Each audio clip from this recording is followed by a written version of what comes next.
my dad operated a grocery store, and we lived behind a grocery store in 3 rooms.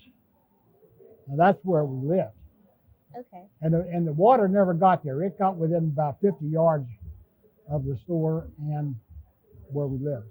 So when the flood was there, how did you feel? Were you scared or? No, never was scared.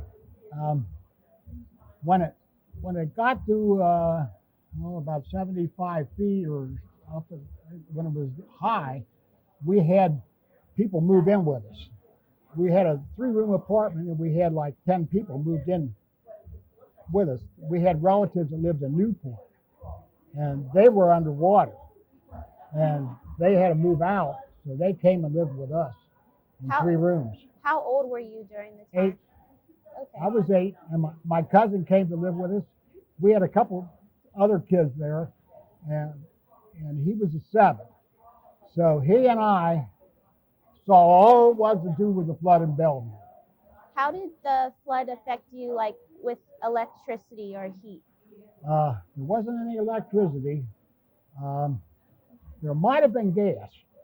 I'm not sure about that, but there were things that went on that I think maybe the gas was on. Did you have water? Now, water was a problem.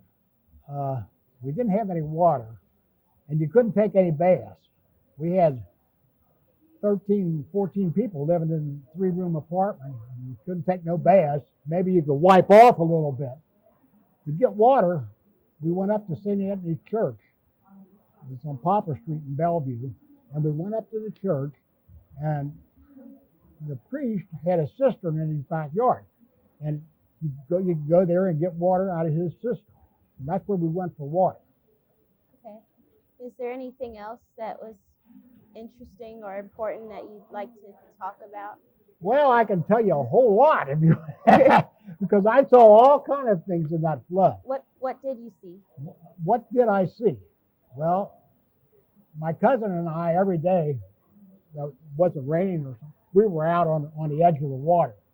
And we saw the guys in boats and going in and out of houses and doing things like that. We walked the water's edge and saw the debris along the shoreline. There were people had canning things that floated. Surprisingly enough, the stuff floated, and there were jars of corn and tomatoes and bottles of ketchup and all kind of things that you couldn't, household items, everything all along the edge. So we spent a lot of time walking up around Bellevue, looking at all the stuff on the edge of the water. How did that make you feel? Was it exciting or? It was more exciting for us guys than it was anything. Yeah. What was the strangest thing that you? And when you answer, look at her, not at me. What was the strangest thing you saw in the water, you and your cousin? Well, I guess it was the strangest thing. But we stood on the edge of the water, and the water was moving terrific. It was going like 50, 60, 70 miles an hour. It was fast. That's the way it was moving. And you looked out there, and you would see a house going down. You would see a whole tree going down. And they weren't going floating down. They were traveling. It was pretty exciting. You know, some of the stuff. You just stand there, you never knew what was going to come by next.